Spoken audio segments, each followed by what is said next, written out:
สุดท้ายที่เฮาได้เฮียนด้วยกัน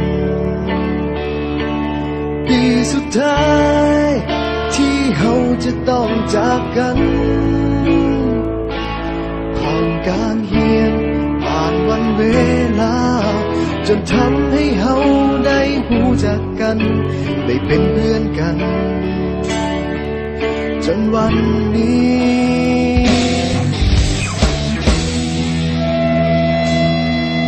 มาถึงม.7 ปีนี้ก็เลยห้องเพลงนี้แทนใจก่อนที่เฮาจะจากไปห่างกันให้ทุกคนจดจำในใจฝากเพลงนี้ไว้ให้คิดถึงกันเมื่อต้องถึงวัน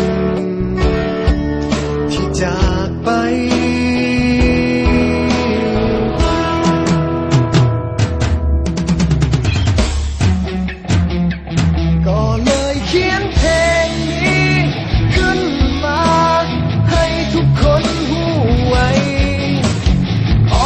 จากหัวใจของเพื่อนคน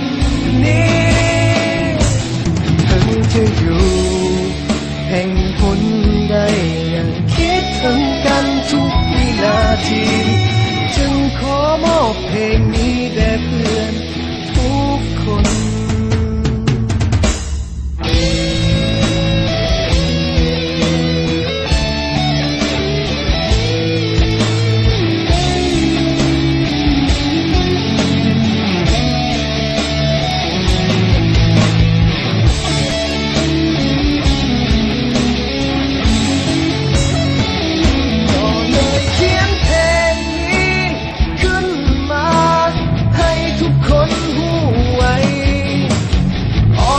จากหัวใจของเพื่อนคนนี้ถึงจะอยู่แห่งหนใดยังคิดถึงกันทุกวินาที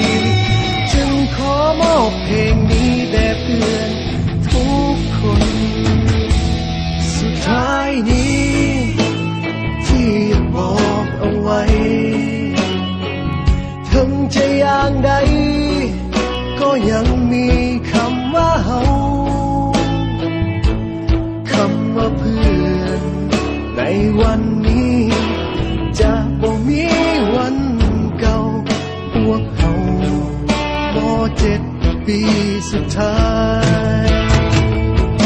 คำว่าเพื่อนในวันนี้จะบ่มีวันเก่าพวกเฮา